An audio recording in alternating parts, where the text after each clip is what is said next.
anyone out there like me who grew up in a Greek home, this humble vegetable was a childhood nightmare. It was the stuff that your grandmother would cook until it was totally dead on arrival and inedible. But this dish takes this super humble, very delicious and very nutritious cauliflower and turns it into a luscious stew with a lot of complex flavors like cinnamon and bay leaf and parsley and turmeric and some other good things. So let's get started.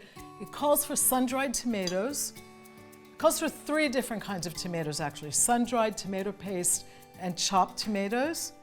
And I just want to soften up the sun-dried tomatoes a little bit. I'm just going to leave those aside. I'm going to start by getting my cauliflower ready. And I'm going to use the greens because A, they look really pretty, they're totally edible, and they will add some color and a little bit of different texture to the dish. I want to cut the cauliflower into florets. And I like to just cut around the inner core here. The florets come off pretty easily that way. We want to keep them on the large side because this is, like many of the vegetarian and vegan and plant-based dishes in the Greek kitchen, this could also be a main course. And I'm cooking it with that in mind today. It should be a main course. You want them to be the same size, more or less. They're going to look really pretty. And I'm going to chop up the greens a little bit. The olive oil. Red onion goes in here next. I love this recipe because it takes a very pedestrian vegetable and it elevates it. Cauliflower is a bit of a challenge in the kitchen, which is maybe one of the reasons why Greek grandmothers boil it to death. But now you see all sorts of recipes for it as a risotto or used as pizza crust. So now my onions and garlic are nice and soft, and the turmeric goes in next. Turmeric's been around for a long time in Greece. We call it kurkuma. It was known to the ancients, and it's one of the healthiest spices we can use in the kitchen. It's filled with anti-inflammatory properties. It's really good for us.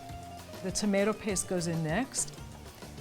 One of the things that I like to talk about when I teach cooking, and something that I found that a lot of my guests are surprised by, is how hearty all of this vegetable fare is in the Greek kitchen. The cauliflower florets go in next. And you can sort of see the start of this dish. It's already really beautiful. So I'm going to get the leaves in here next. There's kind of a traditional inspiration for this recipe, which is the technique that we use for a lot of these vegetable stews called yakhni, which basically means starting with onion and garlic and tomato. So that's kind of what we're doing here, except the spice palette is very different. Regular old chopped canned tomatoes go in next. I just love the colors in this dish. And there's a little bit of also contrast in the flavors, which I find interesting. That's the use of sweetness like cinnamon, but also the brininess of the olives, which will go in at the very end. This is just dry Greek red wine to give it this beautiful deeper red color and also a little bit of acidity. You can use any dry red wine. Coarse sea salt and some black pepper.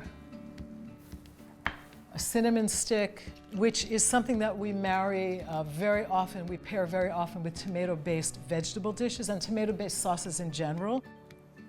A couple of bay leaves. The sun-dried tomatoes go in next. And they're pretty tender, and they're going to get even softer once they cook. And their juice, which is nice and flavorful. And one last thing, one of my favorite seasonings I use in all sorts of recipes, especially with olives, a little bit of orange zest, just a strip or two. Cover. It's going to take about 25 to 30 minutes, and it's going to be really delicious, very hearty, and super healthy, and vegan. Ooh, that looks really good. The green olives go in next. And my julienne or chiffonade parsley, or just plain old chopped parsley. You don't have to be so chefy about it. And I'm stirring everything together. And you can see that there's not that much juice left in here. the cauliflower, the beautiful colors, the contrast in the flavors. I think this is going to be a real winner.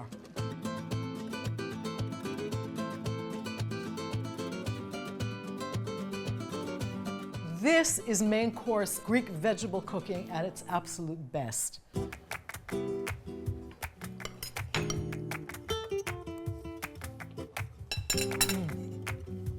The first ingredient that hit my palate was the crunchy olive.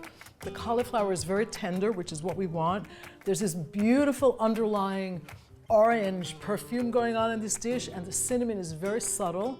This, my dear friends, is elevated cauliflower. It's very multifaceted, it's complex in every way. There's a lot going on here. Textures, flavors, different ingredients, these beautiful colors.